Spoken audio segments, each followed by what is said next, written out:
Cable trays, even when not used as an equipment grounding conductor, are required to be bonded between each section. This requirement exists to ensure electrical continuity and to provide a path for fault current. The National Electrical Code, or NEC, provides specific guidelines for bonding cable tray systems. These guidelines are in place to minimize voltage differences between different sections of the cable tray, which could pose a safety hazard. Bonding creates a low impedance path for fault current to return to the source, facilitating the operation of overcurrent protective devices such as circuit breakers or fuses.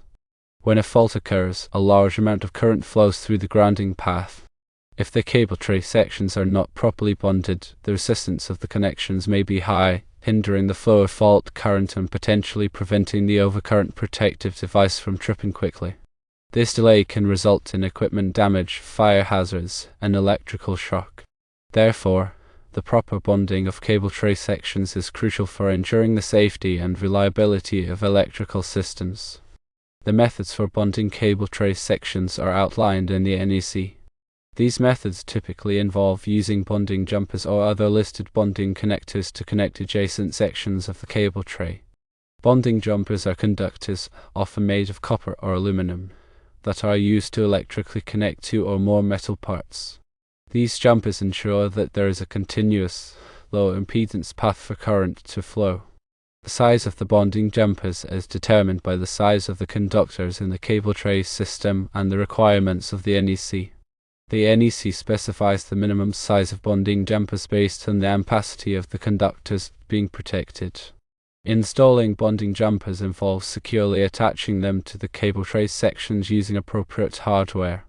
The connections must be clean and free of corrosion to ensure good electrical contact. It is important to follow the manufacturer's instructions for installing bonding connectors to ensure that they are properly installed and will provide a reliable electrical connection.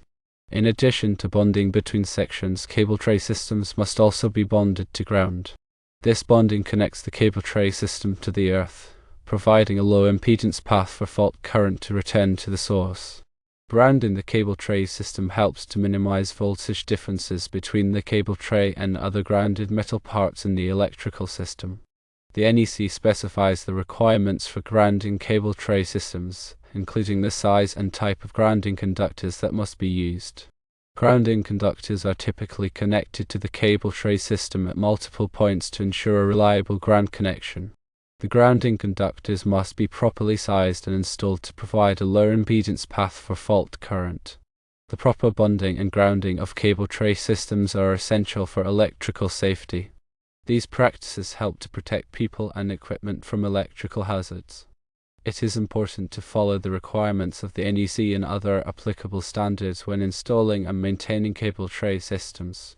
Regular inspections of cable tray systems should be conducted to ensure that all bonding and grounding connections are intact and in good condition. Any loose or corroded connections should be repaired or replaced immediately. It is also important to ensure that the cable tray system is properly supported and protected from physical damage. Damage to the cable tray can compromise the integrity of the bonding and grounding system. Therefore, it is essential to take steps to protect the cable tray from damage. In summary, cable tray systems, even when not used as equipment grounding conductors, must be bonded between each section. This bonding is essential for electrical safety and helps to ensure that overcurrent protective devices will operate properly in the event of a fault.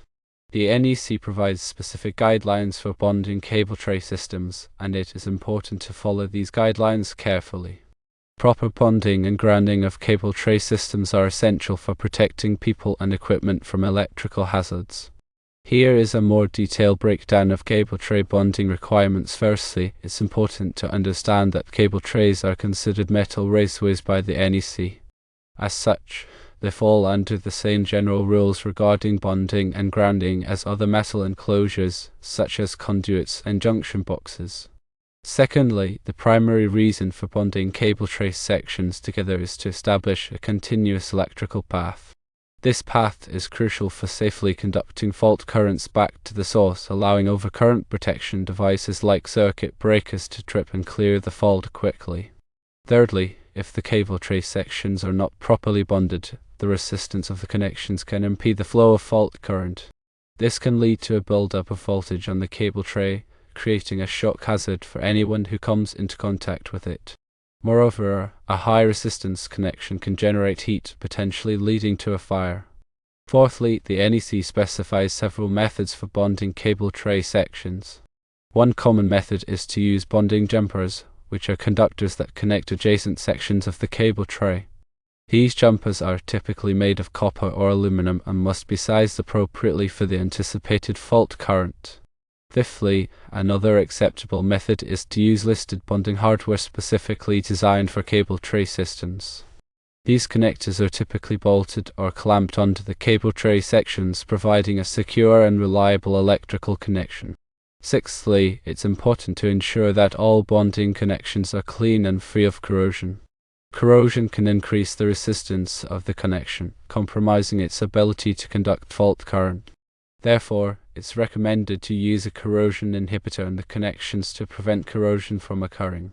Seventhly, the size of the bonding jumpers or connectors depends on the size of the conductors installed in the cable tray. The NEC provides tables that specify the minimum size of bonding jumpers based on the ampacity of the conductors. Eighthly, in addition to bonding the cable tray sections together, the cable tray system must also be grounded to the building's grounding electrode system. This grounding connection provides a low impedance path for fault current to return to the source, further enhancing the safety of the electrical system. Ninthly, the NEC requires that the grounding conductor be sized according to the size of the largest conductor in the cable tray. The grounding conductor must be connected to the cable tray system at multiple points to ensure a reliable ground connection. Tenthly, when installing cable tray systems, it's important to follow the manufacturer's instructions for bonding and grounding. The manufacturer's instructions will provide specific guidance on the proper methods and materials to use for bonding and grounding the cable tray systems. Finally, it's recommended to periodically inspect cable tray systems to ensure that all bonding and grounding connections are still intact and in good condition. Any loose or corroded connections should be repaired or replaced immediately to maintain the safety and reliability of the electrical system. To add some clarification, let's discuss specific NEC sections related to cable tray bonding. NEC Article 392 covers cable trays.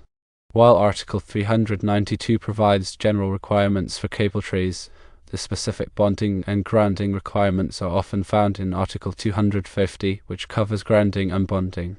One key section is NEC 250.96a, which generally requires metal parts of electrical equipment to be bonded together to form an electrically conductive path. This applies to cable trays as well. Another important section is NEC 250.4a3, which emphasizes the need to create a low impedance path for fault current to facilitate the operation of overcurrent protective devices. This principle underlies the requirement for bonding cable tray sections. Furthermore, NEC 392.7b specifically addresses the use of cable trays as equipment grounding conductors. While your question states that the cable tray is not being used as a ground, it's important to understand the requirements if it were. If a cable tray is used as an equipment grounding conductor, it must meet specific requirements for continuity and ampacity as outlined in NEC 392.7b. Even if the cable tray is not used as a primary equipment grounding conductor, it still needs to be bonded to ensure electrical continuity and provide a path for fault current, as previously discussed. When selecting bonding jumpers or connectors, it's crucial to choose products that are listed for use with cable tray systems.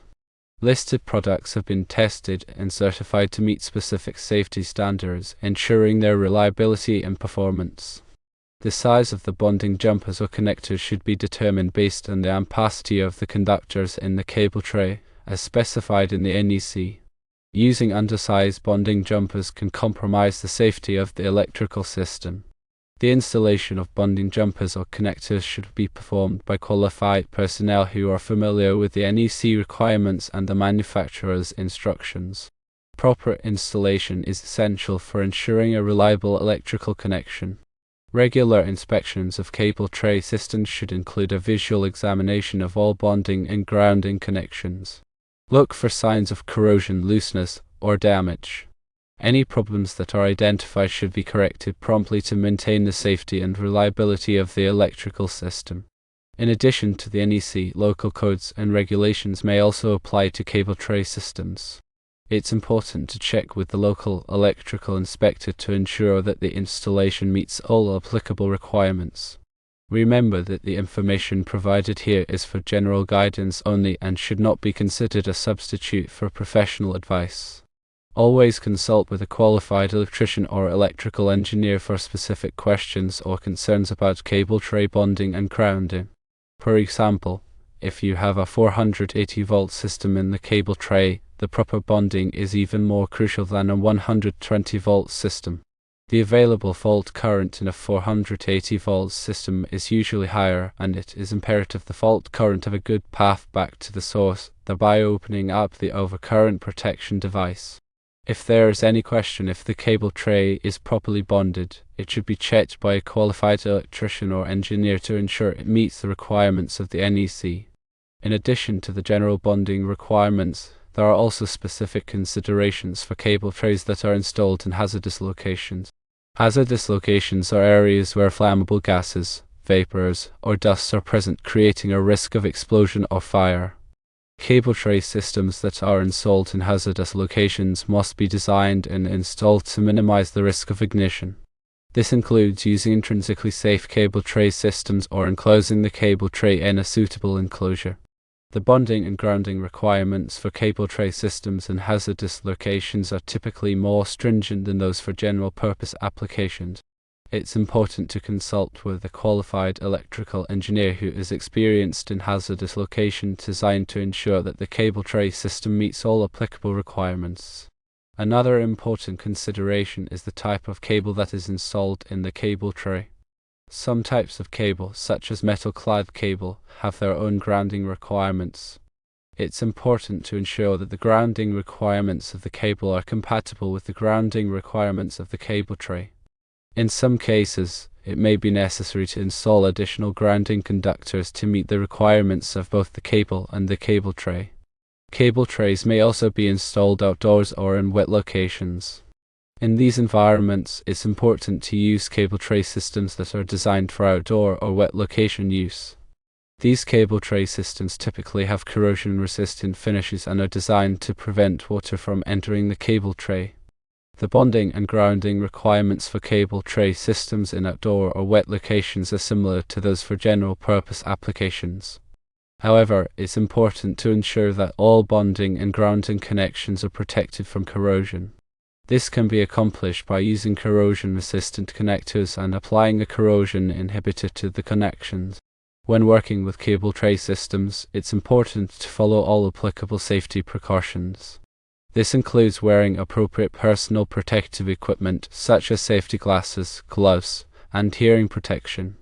It's also important to energize the electrical system before working on the cable tray. If it's not possible to energize the electrical system, it's important to use appropriate safety procedures to prevent electrical shock. The Massachusetts Electrical Code is based on the NEC. Therefore, all the guidelines and requirements discussed are applicable in Massachusetts.